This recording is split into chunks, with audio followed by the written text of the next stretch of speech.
আজকের গল্পটা একটু আলাদা। এখানে নেই ভূত, নেই অদ্ভুত আতঙ্ক, তবু আছে একটা অদ্ভুত রহস্য। যে রহস্যটা লুকিয়ে আছে একটা চিঠিতে।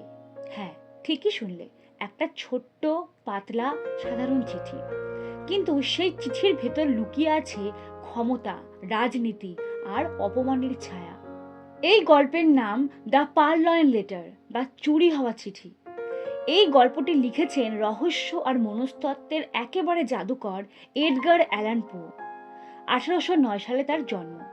শৈশবে বাবা মা দুইজনকে হারিয়েছিলেন। জীবন কখনোই সহজ ছিল না তার। তবু মানুষের মনের গোপন দিক, অন্ধকার দিক, বুদ্ধি জটিলতা, এই সব জিনিসকে তিনি এমনভাবে লিখে দেখিয়েছেন যা আজও সাহিত্যকে নাড়া দেয়। পোই প্রথম দেখিয়েছিলেন একজন গোয়েন্দা কিভাবে তার মস্তিষ্ককে কাজে লাগিয়ে অপরাধ সমাধান করে। শার্লক হোমসের জন্মের অনেক আগেই পো তৈরি করেছিলেন তার গোয়েন্দা চরিত্র সি অগাস্ট ডিউপিনকে। এই গল্পটা লেখা হয় 1844 সালে। যখন গোয়েন্দা গল্প মানেই রক্ত, হিংসা, ধাওয়া, পাল্টা ধাওয়া, তখন পো দেখালেন সত্যিকারের রহস্য লুকিয়ে থাকে মানুষের চিন্তাধারায়। কখনো কখনো যেটা চোখের সামনে থাকে সেটাই আমরা দেখতে পাই না।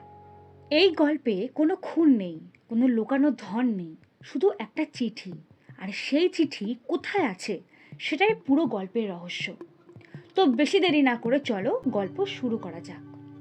সেই সন্ধ্যায় প্যারিসে বৃষ্টি হচ্ছিল টুপটাপ। রাস্তায় ল্যাম্পপোস্টে আলো জ্বলে প্রতিফলিত হয়ে কাঁপছিল। ন্যারেটর আর ডুপিন তার অন্ধকার কম ধুলো গন্ধ মাখা লাইব্রেরিতে বসে নীরবে বই পড়ছিল। আগুনের পাশে কাঠ জ্বলছিল টুকটুক শব্দে। হঠাৎ দরজায় কড়া। ডুপিন দৃষ্টি তুলল না, ন্যারেটরের দিকেও তাকালো না। মৃদু স্বরে শুধু বলল, এসো। দরজা খুলতেই ঢুকলেন প্রিফেক্ট জি, প্যারিস পুলিশের প্রধান। তার কাপড় ভিজে, চুল এলোমেলো, মুখে চাপা আতঙ্ক। তিনি প্রায় ফুঁসে উঠলেন, ডুপিন, আমায় সাহায্য করো, খুব বিপদে পড়েছি। ডুপিন ধীরে ধীরে পাইপ টানতে টানতে বলল, এসো, বলো।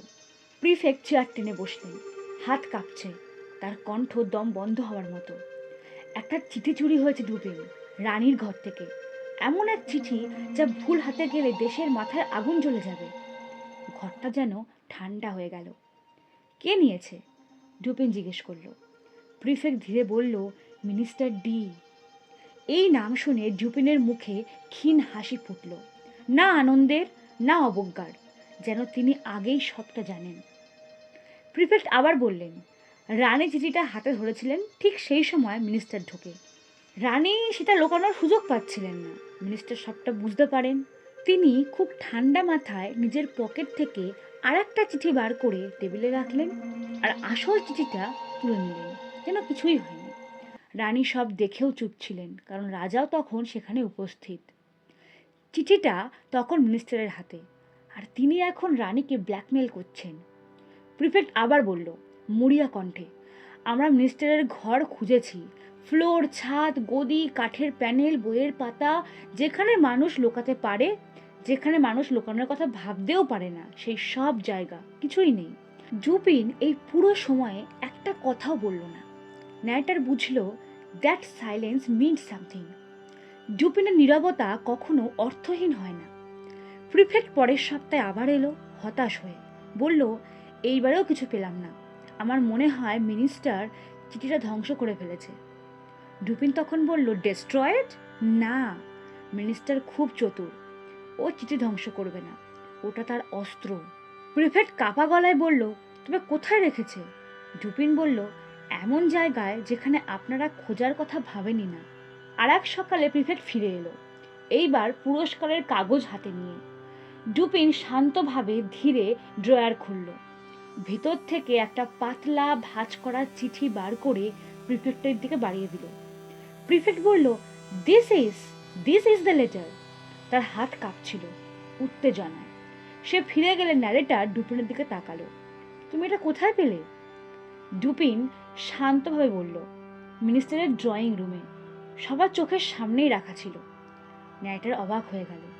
ডুপিন বলতে শুরু করলো, পুলিশ ভাবে যে চুরি করেছে সে লুকিয়ে রাখবে এমন জায়গায় যা খুঁজে পাওয়াই মুশকিল। বাট তেমনটা হয়নি। আমি গেছিলাম মিনিস্টারের বাড়িতে। মিনিস্টারের সাথে আলাপ করতে করতে আমি ঘরের চারপাশ দেখলাম। হঠাৎ আমার চোখে পড়লো একটা টেবিল। টেবিলের ওপর একটা চিঠির র্যাক ছিল, পুরনো, ছেঁড়া, অগোছালো কাগজে ভর্তি। সবাই ভাববে ওখানে গুরুত্বহীন জিনিস থাকে, সেখানেই একটা মলিন, নোংরা, ভাঁজ করা চিঠি। চিঠিটা অত্যন্ত সাধারণভাবে রাখা হয়েছে, যাতে পুলিশ মনে করে ওটা মূল্যহীন কাগজ, কিছুটা রং বদল করে। আমি বুঝে যাই ওটাই আসল চিঠি। মিনিস্টার আড়ালে লোকাননি, চোখের সামনে রেখে লুকিয়েছেন।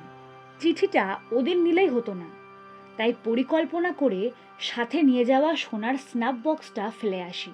আর একদিন যাই ওটাই নেওয়ার অজুহাতে। হঠাৎ বাড়ির বাইরে কিছু গোলমালের আওয়াজ, যা আমি তৈরি করে এসেছিলাম।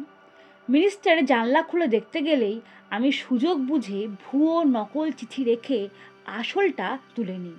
মিনিস্টার কিছুই বুঝতে পারে না। সে হয়তো এখনো ভাবছে চিঠি তার টেবিলে নিরাপদ আছে। এডগার অ্যালান পো এই গল্পের মাধ্যমে দেখালেন রহস্য হয়তো বড় কিছু নয়, কিন্তু মানুষের মাথা সেটাই সবচেয়ে বড় ধাঁধা। দ্য পারলয়েন লেটার শুধুমাত্র হারানো চিঠি খোঁজার গল্প নয়, এটা মানুষের মন বুঝে নেওয়ার গল্প।